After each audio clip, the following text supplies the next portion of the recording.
equilíbrio do sistema global da Terra. Observando a Terra em escala grande, o principal que está ocorrendo na superfície é que o calor está sempre em movimento. Há mais calor no Equador do que nos polos. Então, a função da atmosfera e dos oceanos é deslocar este calor para os polos para amenizar as coisas. Se não fosse assim, o oceano ferveria no Equador e congelaria nos polos. A capacidade do oceano de circular calor ao redor do planeta ameniza o clima.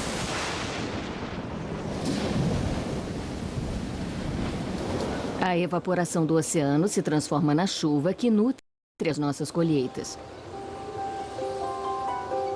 Juntos, o oceano e o ar trabalham como uma máquina gigantesca.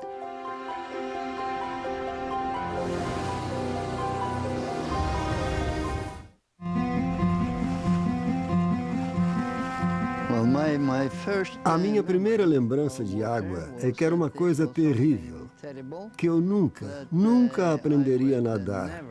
Isso foi aos 5 anos.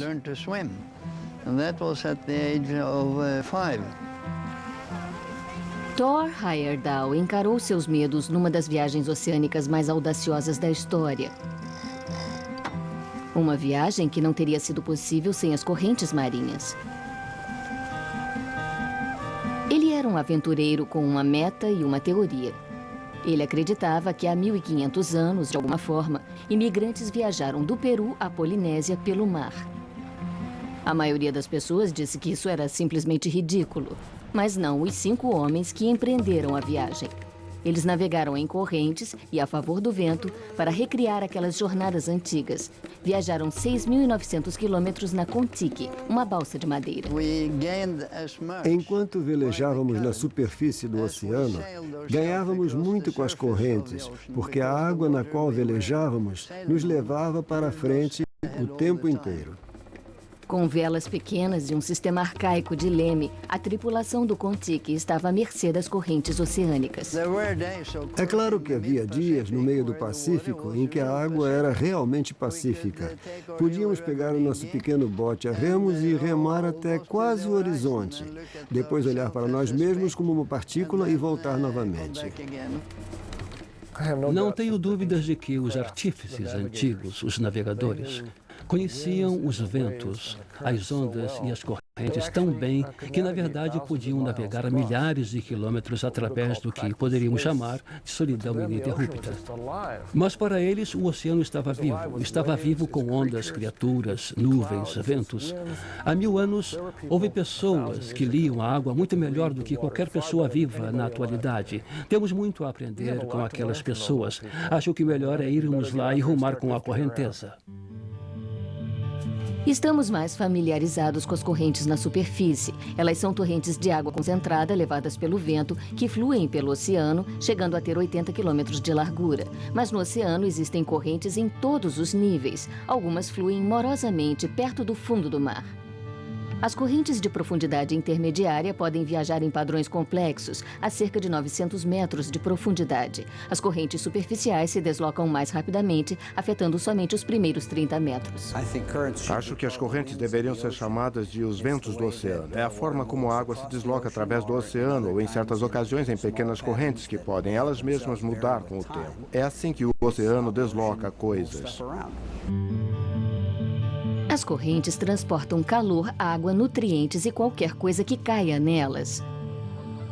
Até pequenos patos de plástico. Jim Ingraham e Curtis Ebsmeyer são oceanógrafos que estão mapeando correntes superficiais, demarcando o caminho de uma carga perdida de brinquedos para banheiras. Há pessoas que estudam o lixo, que vão às cidades e estudam os seus refugos para ver o que você está fazendo. Podemos fazer o mesmo no oceano. Acho que somos os estudantes do lixo do mar. Estes oceanógrafos precisam entrar na piscina e nadar com o lixo. Eles precisam fazer observações cuidadosas sobre como as coisas flutuam. Estes patinhos de borracha são parte de um carregamento que se soltou de um navio no meio do Pacífico e foi parar nas costas do Alasca. A perda acidental foi uma grande oportunidade. Os patinhos estão sendo usados para mapear as correntes superficiais do oceano. Esta informação é crucial para entender como e para onde os objetos se movem no mar. Entrando numa piscina onde haja objetos flutuantes com os olhos bem ao nível deles, aprendemos como flutuam, como são levados à deriva. Nunca tivemos a maioria destas coisas na piscina conosco, então queremos medir a que altura estão flutuando na água. É claro que não são apenas patos de borracha. Os pesquisadores também usaram perdas de sapatos Nike e luvas de hóquei para calcular a velocidade das correntes oceânicas. A garrafa será a próxima, e depois o pato. Toda a informação dos patos é transferida para um modelo matemático em computador que leva em conta a velocidade do vento, o movimento à deriva e as ondas para simular o caminho dos patos. Lá vai ele. À medida em que cada pato é levado em direção à Terra, os padrões intrincados das correntes oceânicas começam a ganhar forma. O fluxo de sistemas de correntes, ventos e tempo são alterados pela rotação da Terra. Isso é chamado de efeito Coriolis. Se pensarmos no oceano como uma enorme banheira com água, quando a água se desloca para o hemisfério norte, a Terra gira a água para a direita. E rumo ao hemisfério sul, a Terra gira a água para a esquerda enquanto se move. Basicamente, o oceano tem correntes porque a água é soprada, uma tempestade sopra nela, e a água se move. E a Terra gira um pouco, então a água quer se mover para uma direção, mas a Terra manda para outro lado, então a rotação da Terra desvia a corrente de vento. Os cientistas estão apenas começando a preencher as lacunas do mapa, descobrindo como o oceano se desloca. Essas informações são muito oportunas se considerarmos a nossa presença crescente no mar. Esta água fluirá ao redor do globo e circulará em todas as profundidades e até mesmo nas remotas e quase congelantes águas do Ártico. O maior padrão de circulação da Terra tem início nos polos, onde as águas frias submergem. Também existe uma coisa chamada Grande Esteira Transportadora. A água quente se desloca para o norte, submerge no Atlântico e depois retorna ao Equador por baixo. Esta é outra coisa que descobrimos recentemente e que agora compreendemos. Na verdade, o oceano desloca a maior parte do calor que atinge o Equador. As correntes de águas profundas circulam pelo mesmo motivo que o gelo flutua. A água do mar fica mais densa pouco antes de congelar. Isso permite que a água fria submerja e se desloque ao longo do fundo do mar. Não se aprende sobre esses fluxos complexos observando um mapa simples. Nele, a água do mundo é um azul inexpressivo. Para fazer um mapa mais completo, um robô subaquático chamado Alice está programado para descer a 900 metros e mapear correntes de profundidades intermediárias. Não há como um ser humano chegar até lá embaixo e ficar lá o tempo suficiente para fazer qualquer medição. Assim, todas as nossas medições de correntes oceânicas profundas são feitas indiretamente por instrumentos. Acreditamos que o Alice nos permitirá ir a lugares onde não há navios, fazer medições em estações durante as quais nenhum marinheiro sensato estaria por lá. O Alice é apenas um pouco mais pesado do que a água marinha superficial, o que o faz afundar até que esteja equilibrado pela água mais densa, abaixo. A bordo há um microprocessador que, a intervalos regulares, diz ao Alice para se erguer das profundezas oceânicas e relatar os seus movimentos subaquáticos. O Alice é uma espécie de garrafa flutuante elaborada. Todos nós já jogamos garrafas no oceano com bilhetes dentro delas, e algumas pessoas chegaram a ver as suas garrafas voltarem. O Alice é uma espécie de versão elaborada que flutua na superfície, afunda por controle próprio, fica à deriva vários dias, depois retorna à superfície e fala com um satélite. As informações que o Alice transmite são inseridas num mapa computadorizado dos oceanos do mundo para antever com maior precisão onde as coisas irão parar se seguirem a corrente. É claro que elas transportam praticamente tudo que vai parar no oceano. Algumas das coisas mais importantes são os poluentes que despejamos no oceano. Existe uma pesquisa ampla de, por exemplo, como o lixo radioativo que está sendo colocado no Atlântico está se dispersando pelo oceano. E os nutrientes que sustentam os peixes e outras criaturas vivas nos oceanos, como eles circulam pelo oceano. Aonde vai o dióxido de carbono? Você sabe que na medida em que produzimos mais dióxido de carbono por queima, parte dele vai sendo acumulada na atmosfera. No entanto, muito dele vai para o oceano. E a pergunta, para onde ele vai, está intimamente relacionada às correntes que o transportam no oceano. As calotas polares estão derretendo, o planeta está ficando mais quente. O nível dos mares se elevará? A resposta a muitas perguntas sobre o aquecimento global está no mar. Acho que um dos temores reais sobre o futuro é o aquecimento global vir a acontecer de fato. E se isso acontecer, os efeitos sobre os oceanos serão enormes. O que fazer para conviver com esses efeitos? É difícil detectar o aquecimento global porque geralmente o tempo é inconstante. É difícil distinguir o que está ocorrendo de forma natural em decorrência da atividade humana.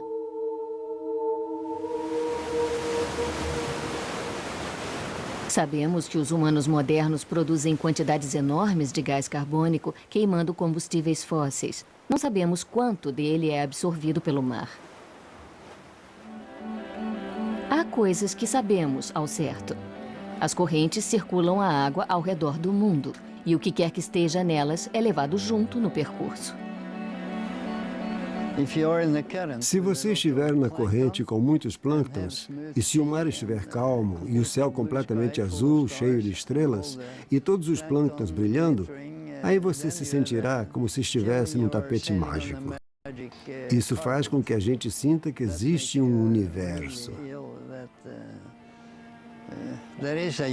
A gente esquece disso quando vive numa cidade grande rodeado por paredes. O oceano está se movendo o tempo inteiro e irradia luz até lá no fundo. Então, quando você tem um contato íntimo com ele, sente que tem um grande amigo para sempre.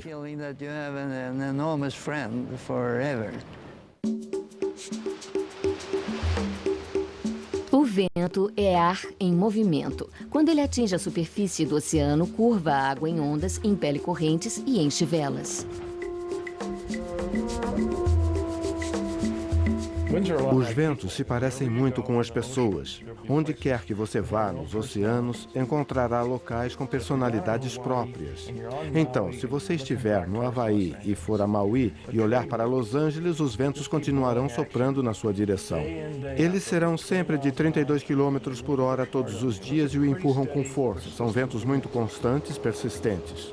Partes diferentes do oceano têm ventos diferentes. Em alguns locais, há mais rajadas de ventos do que em outros. Estes barcos estão participando da Whitbread, uma corrida ao redor do mundo que cobre 43.600 estonteantes quilômetros. Constantemente, vendavais gelados chicoteiam as águas próximas à Antártica. O Oceano Meridional é uma extensão de 8.000 quilômetros de água aberta entre a América do Sul e a Nova Zelândia. A combinação da enorme amplitude do mar com ventos constantes gera montanhas de água.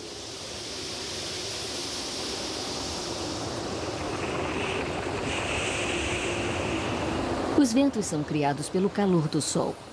Quando uma parte do mundo está mais quente do que outra, ocorre uma diferença de pressão. Quando o ar quente sobe, o ar frio desce rumo à superfície da Terra para o substituir. Este movimento é o vento.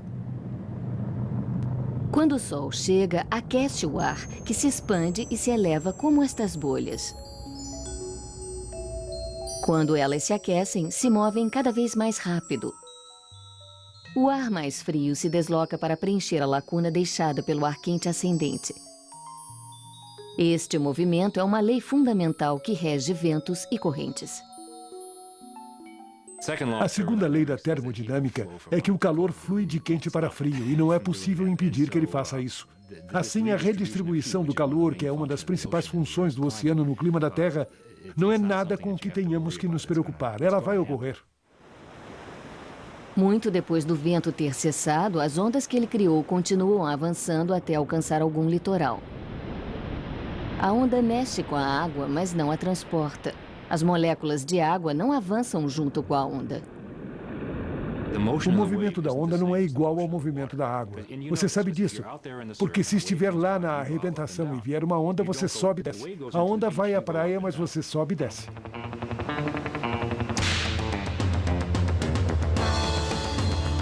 Quem já teve encontros diretos pode ter outra explicação.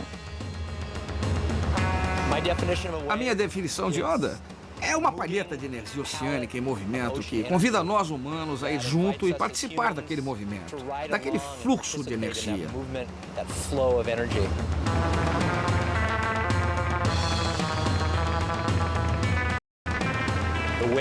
As ondas estão sempre mudando. Pegar uma onda é dançar com o pulsar do oceano, com os seus mistérios. É como tocar música com o oceano.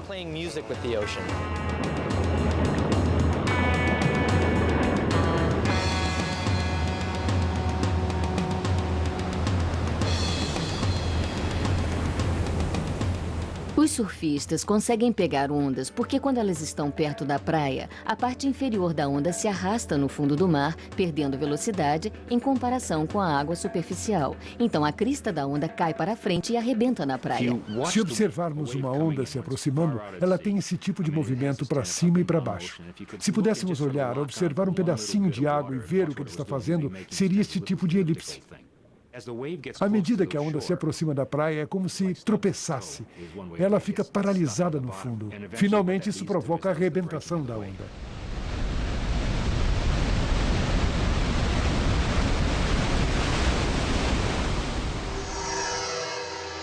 Diariamente, a atração gravitacional da Lua e do Sol cria as marés.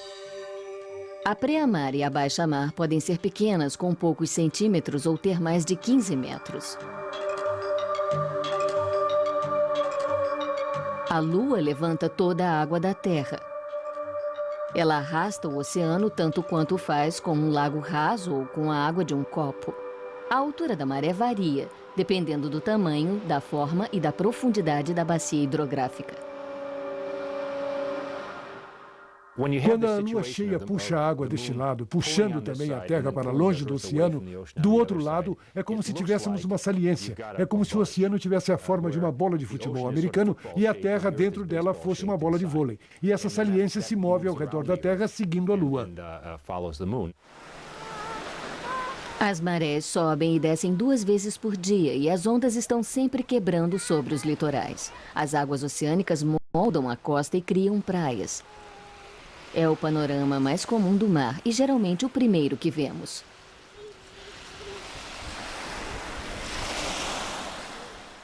O que mais gosto de fazer é encher a mão de areia e ficar olhando para ela. Todos os grãos são diferentes, sabe? De uma cor diferente, de uma forma diferente, sabe? Todos eles. E é claro que o motivo é que essa coisa foi trazida por rios de todos os cantos da Terra. Qualquer coisa que seja drenada para dentro do oceano traz pedacinhos de rochas e outras coisas. Então a areia é uma espécie de retrato de todas as regiões rurais. A areia, tal como a água, está em movimento constante. É um exemplo visível da energia do oceano em ação. Se pensarmos na praia deste lado, a água está lavando os grãos de areia sim, mas quando a água se esvai, vai direto para baixo. Não vai da forma que veio. Assim, cada pequeno grão de areia está fazendo uma espécie de zigue-zague. Indo a uma praia é possível observar isso. Pode-se ver o grão subir e depois descer. Você conseguiria calcular e dizer a distância que um grão pode se deslocar? Num mês poderia ser de 1.600 metros ao longo da praia. Uma forma de pensarmos numa praia é ela sendo uma grande esteira rolante, sempre transportando coisas. Ao longo de toda a praia, há expressões dinâmicas de força. As ondas nunca param. As condições do surf das praias estão assim. Em Ocean Beach, marolas de 60 centímetros a ondas de 6 metros. Em Mission Beach...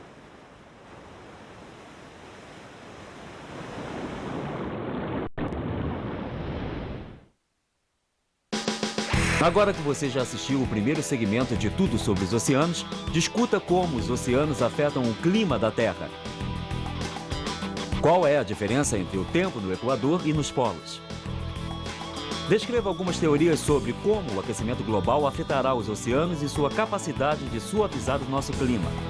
Como o aquecimento global ameaça as comunidades costeiras. Agora experimente fazer o seguinte: escreva um poema sobre o oceano. Concentre-se sobre uma ideia, como a preservação, as criaturas do oceano ou uma aventura em alto mar. Compile os trabalhos de toda a classe numa antologia poética dos oceanos para a sua turma ou para a biblioteca do colégio. Para aprender mais, Discovery na Escola sugere conexão com o oceano, neste endereço na internet. Peça que sua bibliotecária o ajude a explorar os muitos recursos que sua biblioteca tem a oferecer.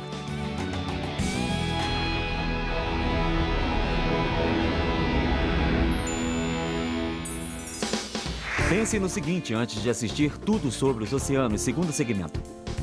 Os oceanos são considerados a última fronteira. Você já imaginou como é a vida nas profundezas do oceano? O que você encontraria nas valas mais sombrias? Enquanto assiste ao programa, pense sobre as regiões do oceano que estão em perigo ou ameaçadas e sobre as medidas que estão sendo tomadas para protegê-las.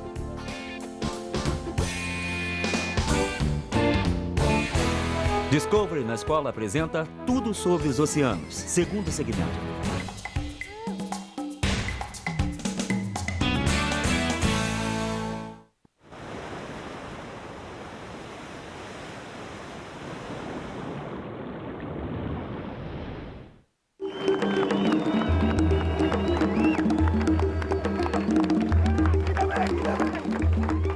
Os humanos são os únicos animais que arriscam suas vidas por vontade própria para quebrar recordes. Pippin Ferreiras é o detentor do recorde mundial de mergulho profundo sem cilindro de ar.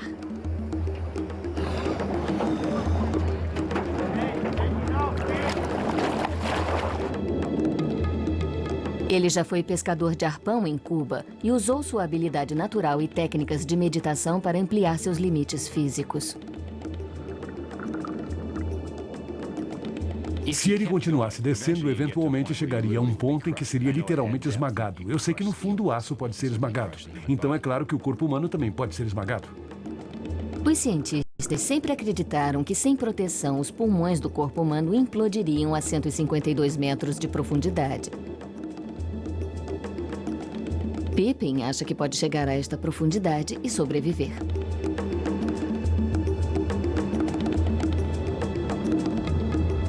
Ele tá chegando, lá vem ele.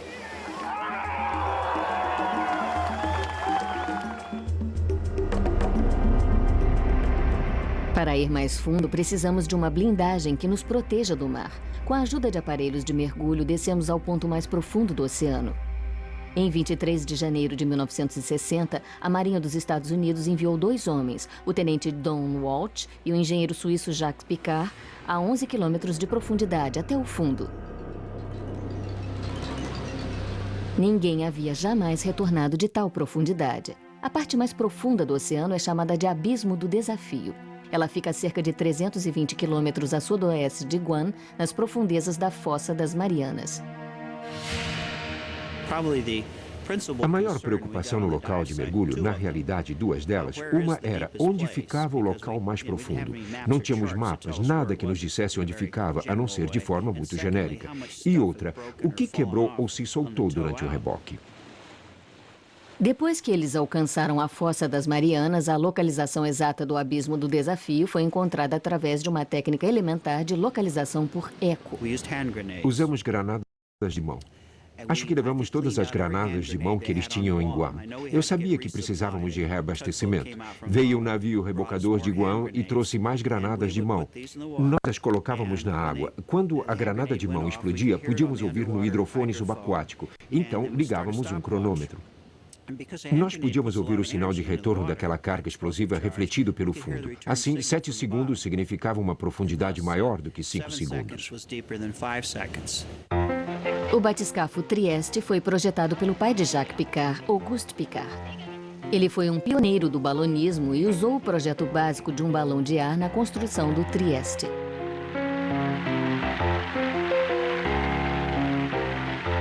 Os balões flutuam porque usam um gás mais leve do que o ar para se elevar através da atmosfera. O Trieste tinha tanques de flutuação repletos de ar e de uma substância mais leve do que a água para conseguir flutuar. Essa substância era a gasolina, 120 mil litros. Para descer, os condutores liberaram o ar dos tanques para que o Trieste afundasse. Às 9 horas da manhã, o Trieste deslizou abaixo da superfície, mas a 6.000 metros algo deu errado. Tivemos um problema a 6.000 metros, quando uma janela rachou e foi um grande susto. Foi um barulho infernal. Aconteceu a 6.000 metros e naquela profundidade a pressão externa era 775 quilos por centímetro quadrado.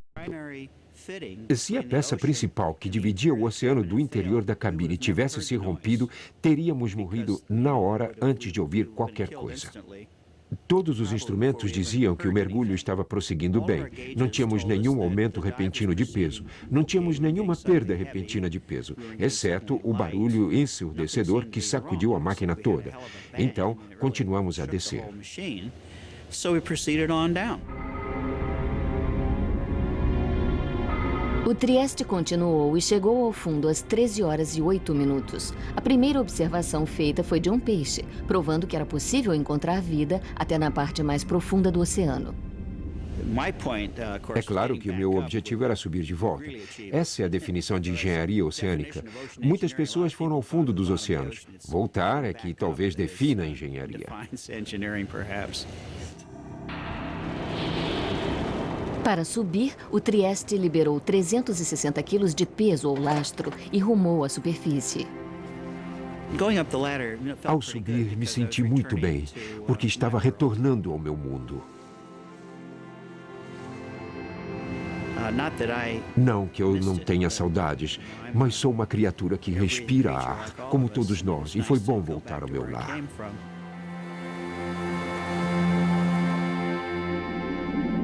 Alguns mamíferos que respiram ar florescem neste reino oceânico. Há milhões de anos, os golfinhos voltaram ao mar. Debaixo d'água, os humanos não conseguem competir com estes animais tão perfeitamente evoluídos. O golfinho nariz de garrafa do Atlântico consegue segurar o fôlego por até 8 minutos.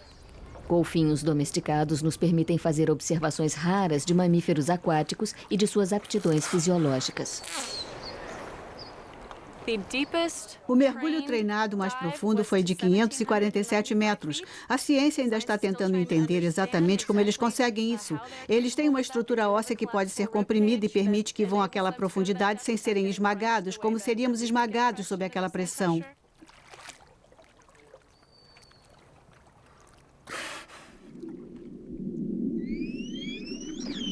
Quanto mais profunda a água, menos familiares são os animais que perambulam por lá. A apavorante batalha com a lula gigante.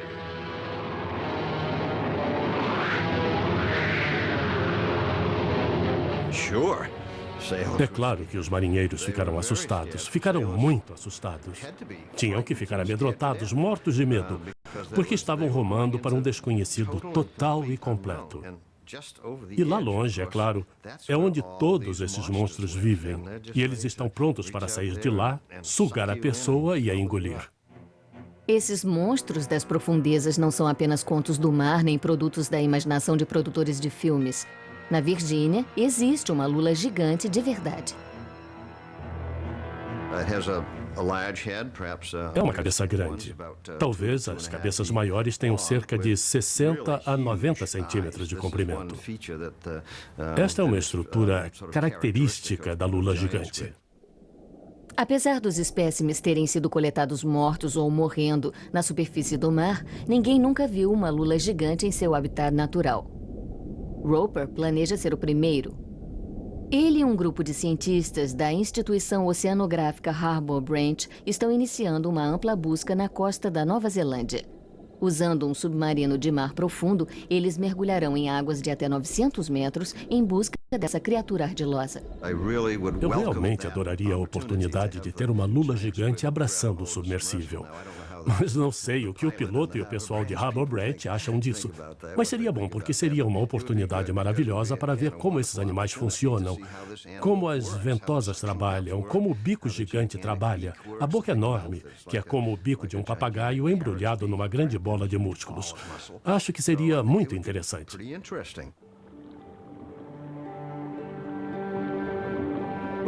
Quando se pensa no espaço vivo da Terra, em todo o espaço que pode ser ocupado por organismos, plantas e animais, 99% de todo o espaço vivo da Terra está nos oceanos.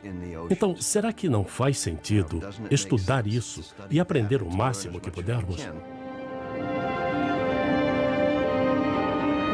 O reino oceânico contém animais que desenvolveram formas próprias para lidar com algumas das nossas doenças mais mortais. Cada um destes tubos de ensaio contém um único tipo de bactéria. Um animal marinho pode gerar milhares de tipos. 9 metros quadrados de fundo do mar contém milhões, e o potencial existe em cada forma de vida.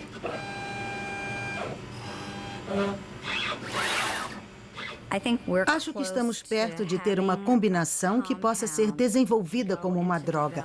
Isso é emocionante. Talvez dentro de 3 ou 4 anos. Shirley, eu acho que é isso aqui que você está procurando. Quando uma coisa que recolhemos das profundezas do mar, usando o nosso submersível, produz um composto que descobrimos que agora poderá ser usado para tratar o câncer, isso é emocionante. Um dos compostos químicos mais promissores que eles isolaram é o discodermolide, uma substância química encontrada em esponjas de mares profundos. As esponjas produzem substâncias químicas singulares que permitem que elas sobrevivam em extremos de temperatura, pressão e luz. Substâncias que também podem combater doenças.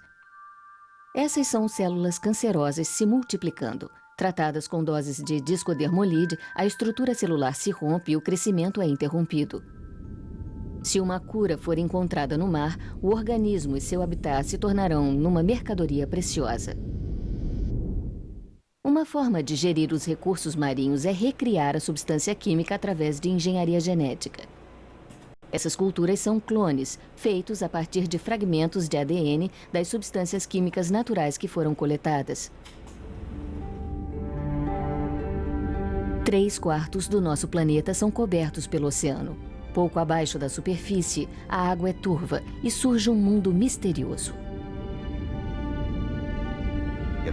Fica cada vez mais escuro. Depois fica preto como piche. Mas na verdade não é preto como piche. Lá embaixo há organismos bioluminescentes e sempre há uma espécie de lampejo, principalmente se o submarino se deslocar lentamente. Aí podemos desligar as luzes e sempre vemos explosões de bioluminescência. É como uma exibição de fogos de artifício.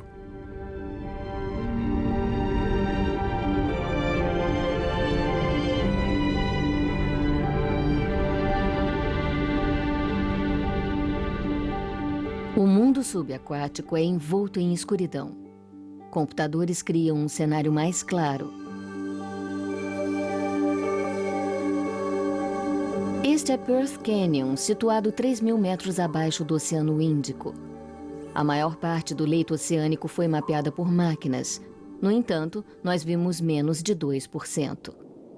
Os submersíveis de grande profundidade são caros e a pesquisa científica sabe o que é redução de atividades. Então, desta vez, a exploração humana em profundidades além de 6.000 metros é impossível. Há uma grande área de leito oceânico, pelo menos 2%, onde simplesmente não podemos ir. Aqueles 2% da totalidade do leito oceânico do mundo equivalem à área dos Estados Unidos. É o mesmo que dizer a alpinistas que eles não podem escalar os últimos 2% de nenhuma das maiores montanhas do mundo. Isso seria ridículo, né? Mas é exatamente isso que temos feito nos oceanos desde o final dos anos 70.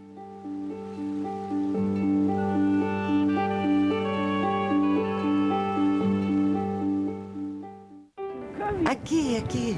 Vamos. Eu sempre adorei os mares.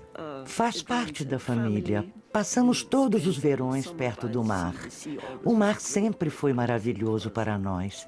Por isso adoro os mares. Elizabeth Mann Borghese passou a maior parte de sua vida escrevendo sobre leis que precisamos para preservar e usar os nossos oceanos. Escrever é um talento que flui em sua família. Ela é a filha mais nova do novelista Thomas Mann. Betty, aqui, vem. Eu nasci na Alemanha logo após a Primeira Guerra Mundial e crescia quando o nazismo chegou ao poder e o fascismo estava no auge e fomos exilados. Depois veio a Segunda Guerra Mundial e todos aqueles horrores. Eu estava sempre procurando uma espécie de ordem mundial, onde não tivéssemos que ser exilados, onde não tivéssemos fascismo e nazismo, e onde não tivéssemos a Segunda Guerra Mundial. Então, a ordem mundial era uma das minhas prioridades mais elevadas. Acho que é nesse ponto que o meu amor pelos oceanos e a minha paixão pela política se encontram. Em 1967, Elizabeth deu início à sua cruzada pelo oceano e se tornou uma líder na campanha da Convenção da ONU pela Lei do Mar. Esse documento fornece uma estrutura legal universal para a gestão dos recursos marinhos e sua conservação para as futuras gerações.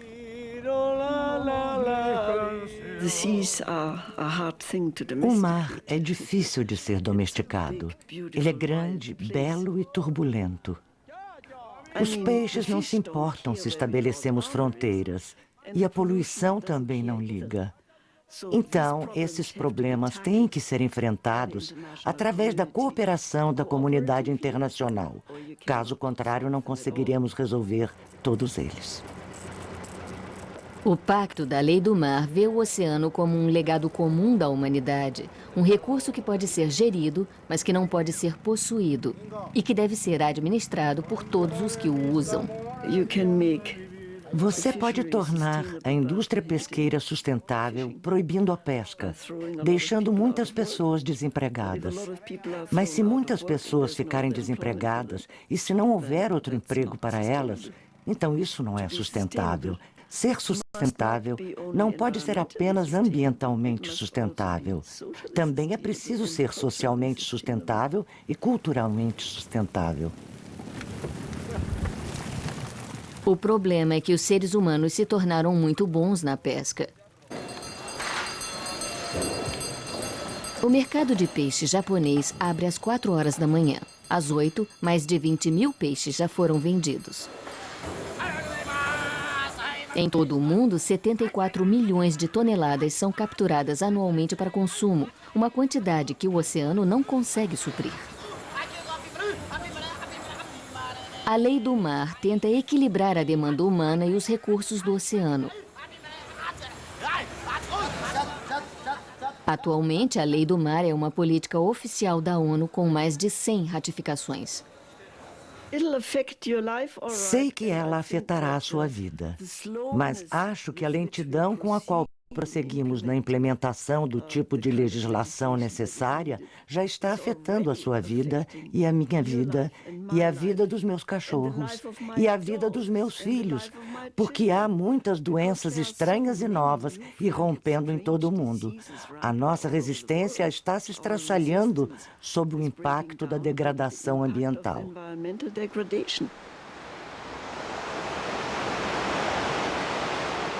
Isso pode ser visto no sul da Califórnia. Surfistas e nadadores descobriram que o mar os está deixando doentes. Um dos fatores é que os melhores dias para surfar são após a chuva, quando a água está mais tóxica. Tive muitas infecções respiratórias e sinusite, porque o melhor surf acontece quando chove. Mas também é quando a água é atingida por mais poluentes de resíduos urbanos, quando as canalizações de esgoto se rompem. Alertamos nadadores e surfistas a ficar fora d'água pelo menos 48 horas após uma chuva, para permitir a difusão da poluição. Atualmente, ela é um perigo.